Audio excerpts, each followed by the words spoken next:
नमस्कार, आपके साथ मैं हूं दीपिका। ऐश्वर्या और नील के बीच में हो गई लड़ाई। इसे लड़ाई ही कहेंगे, एक नोकझोंक समझ लीजिए, लेकिन ये गुस्से वाली नोकझोंक थी, हंसी मजाक वाली नहीं थी।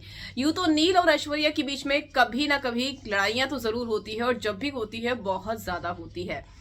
दरअसल नील जो है ऐश्वर्या की फेस को टच कर रहे थे और ऐश्वर्या इरिटेट हो रही थी, मैन हैंडलिंग कर रहे थे नील। और उसके बाद ऐश्वर्या उन्हें वार्निंग देती है कि भैया ऐसा मत करो। इसके बाद नील जो है वो कहते हैं मुझसे इस टोन में बात मत करना, और वहां से ऐश्वर्या उठकर चली जाती है। क्या हुआ, कैसे हुआ, चलिए आपको बताते हैं।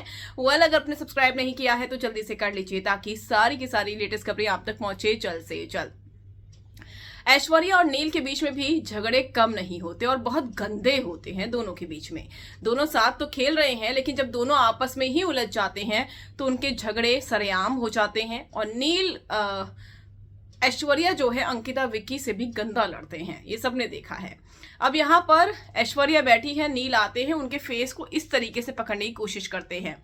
उसके बाद ऐश्वर्या को गुस्सा आता है। ऐश्वर्या कहती है इस तरीके से मत करना, मेरे फेस को मत पकड़ो, इस तरीके से मत करो, इस तरीके से मत करो। फिर नील जो है उनको बोलते हैं कि मुझसे इस तरीके से बात मत करना। तो ऐश्वर्या कहती है मुझे मैन हैंडलिंग पसंद नहीं है, मुझे इस तरीके से टचिंग बिल्कुल पसंद नहीं है कि तुम मुझे रोक रहे हो। मैन हैंडलिंग होती है ये, जो आप मेरा फेस को पकड़ रहे हो या फिर मुंह बंद कर रहे हो, ये चीजें सही नहीं है, इसे बंद करो और ये मेरे साथ मत किया करो।